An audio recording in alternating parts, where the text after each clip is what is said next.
Becoming a realtor can seem very appealing to a lot of people, and not just because the world's crazy right now with every market being a seller's market, making it look like it takes no effort to sell a home. What a lot of people don't realize is that getting your license in Ontario is a lot different than other parts of the world. In places like New York, the real estate course will cost you $200 and take you 75 hours to complete, but in Ontario, the course will cost you over $4,000 and can take you anywhere from 6 months to 2 years. I've had my friends come up to me and ask me if I've passed the real estate test yet when there's 6 of them.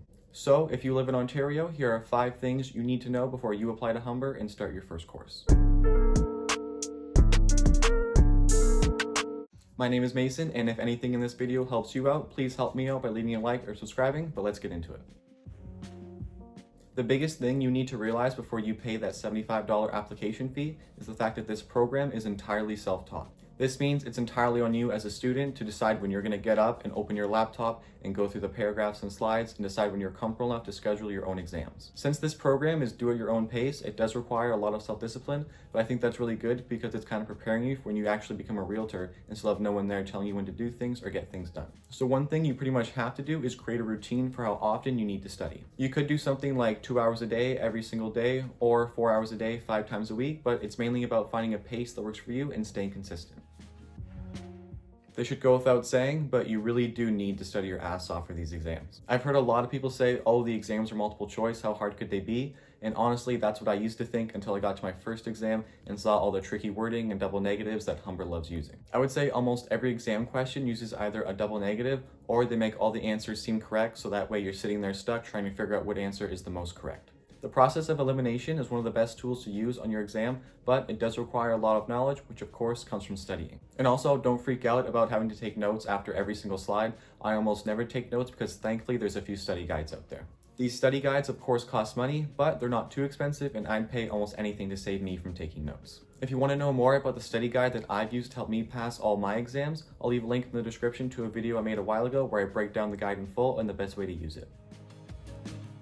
The material isn't difficult to understand, but there is a lot to learn. Course 2 of this program is referred to as the Beast by students in the Humber Facebook groups purely because of how much content it has. There's exactly 20 modules in Course 2, and the 3 largest ones will take you around 40 hours to complete. There's lots of rules to remember around things like zoning bylaws, compliance, documenting relationships, and you have to do things like go through forms and every single clause in that form. I could go on and on, but as you can tell, it gets pretty boring. One reason why I think a lot of students get confused in this course is because they get so tired of reading boring slide after boring slide that they start skimming through the slides or skipping them all together and end up missing some key information. So while the material is dry, it's important not to fall into the trap of skipping ahead because you could miss some key concepts. And also, I know some people are concerned about the math in this program, but honestly, it's nothing to worry about. I'm someone who's never done well in math and I haven't struggled yet, and I'm 4 courses in. When you do finish the program, there's a lot of initial fees to do things like be a member of your local real estate board, and it's going to cost you almost as much as the program itself. The entire real estate salesperson program is $4,160, and depending on where you live, it's going to cost you around $3,000 to register your license.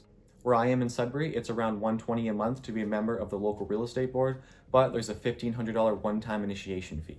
To be a member of the Canadian Real Estate Association, it's going to cost you $310 per year with a $200 one-time initiation fee. And then you're going to need to pay almost $600 to the Real Estate Council of Ontario, and then another $445 for insurance in case you screw up any paperwork. Altogether, it's around $7,000 to get your education and then register your license, so it kind of makes sense why this program is pay-as-you-go. 90% of new agents fail, so have a plan before you start.